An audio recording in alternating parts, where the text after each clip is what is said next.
काल संध्याकाळी एका जुन्या क्लायंटचा फोन होता. तो विचारत होता, "सर, युद्धाच्या बातम्या चालू आहे, मार्केट लाल आहे. माझं सगळं इन्व्हेस्टमेंट काढून घेऊ का?"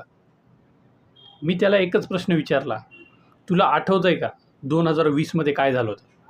2020च्या सुरुवातीला निफ्टी जवळपास 12,000च्या आसपास होता आणि मार्चमध्ये कोविड आला. भीती, लॉकडाऊन, पॅनिक सुरू झालं आणि काही आठवड्यात मार्केट जवळपास 40% पडलं. 12,000वरून थेट 8,000च्या आसपास. तेव्हा सगळेच म्हणत होते, आता सगळं संपलं, मार्केट कधीच सावरणार नाही.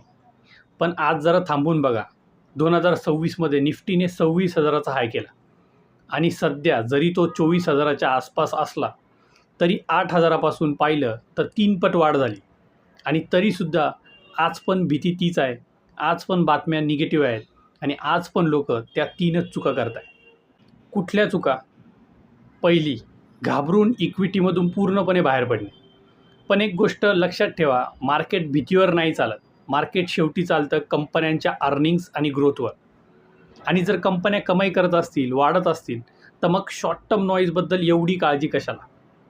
दुसरी चूक, SIP थांबूया हा निर्णय.